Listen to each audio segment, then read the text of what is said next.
Thank you for tuning in to Brathouse Sports. I am your host, Emily Cheddar Dog DeLeon. The NFL announced Monday that the 2025 NFL Draft will be held in Green Bay, Wisconsin.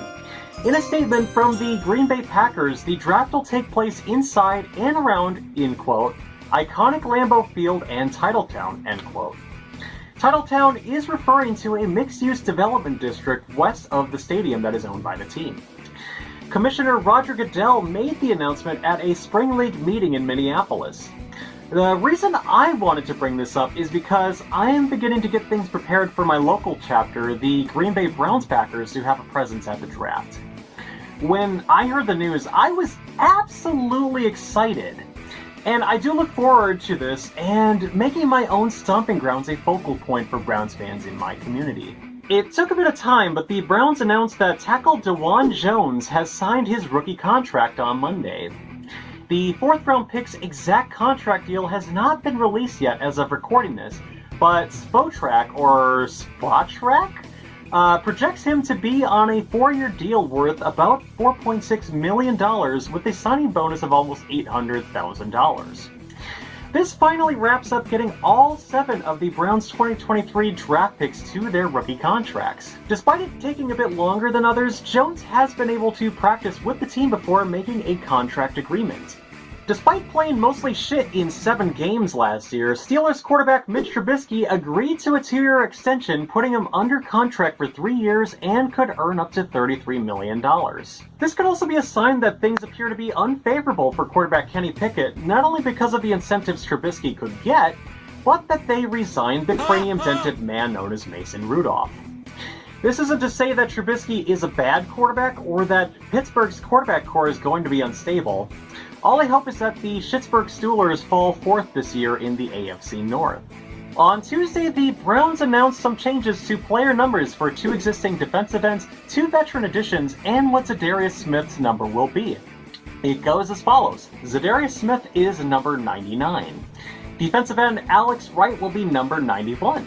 Safety Rodney McLeod is number 26. Cornerback Chris Westry is number 49. And defensive end Isaiah McGuire is number 57. That is actually the number that Clay Matthews Jr. had played in when he was with the Cardiac Kids. Following the injury to 49ers quarterback Big Cock Brock Purdy, the NFL reverted back to an old rule to allow a third quarterback to be active on the game day roster without accounting as a game day roster spot.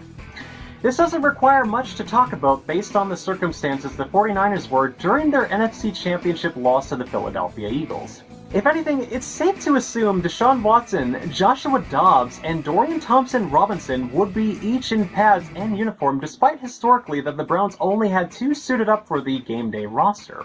Former Browns wide receiver Josh Cribbs is going to be inducted in the Greater Cleveland Sports Hall of Fame. The announcement was made on Monday that Cribbs will be inducted into their class of 2023. Cribbs was drafted by the Browns in 2005 and spent 8 years in Cleveland. In his time, he made 1,161 receiving yards for 7 touchdowns in 107 catches. He is best known for his abilities as a punt returner, where he made 2,154 rushing yards, 3 touchdowns on 222 attempts. Cribbs will be one of 4 athletes to be inducted in October. This is the biggest headline that every Browns fan and the NFL has been shocked by, including myself. 6 days ago, we lost a legendary running back and civil rights activist, Jim Brown, at the age of 87. Brown is regarded as the greatest player the Cleveland Browns ever had, and the numbers he put up in his 8-year career shows. In this time, Jim Brown became the team's all-time rushing yards leader with 12,312 rushing yards and 106 touchdowns.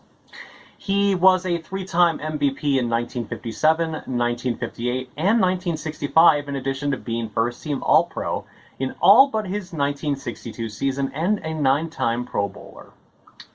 He was part of the Browns' NFL championship team in 1964 and is considered one of the greatest football players of all time. In addition to this, Jim Brown's rushing yards record is a number no Browns running back has ever reached. In my lifetime, the only opportunities I've ever had to see good running back talent on the Browns would be limited to William Green, Jamal Lewis, Peyton Hillis, and Kareem Hunt.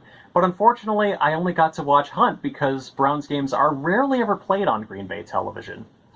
So far, Nick Chubb is the most prolific running back the Browns had in my lifetime, and is likely to succeed both Mike Pruitt and Leroy Kelly for second most by the end of 2023. He'll still be behind the two in total carries.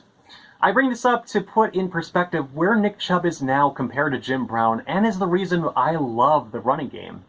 And unfortunately, I can't say what my personal experiences would have been before 1995, just simply because I wasn't born yet.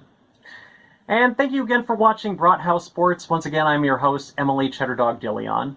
Please like and subscribe and turn on the notification bell, as I would greatly appreciate it. That's also how you can find more of my videos and greatly help me through the algorithms as well. Once again, I'm your host, Emily Cheddar Dog DeLeon. I'll see you next time. Let me take just a minute of your time and say that I'm a Cleveland Brown. Always have been and always will be. We are still the Cleveland Browns. We have our colors, we have our name. And we're going to have a new beginning.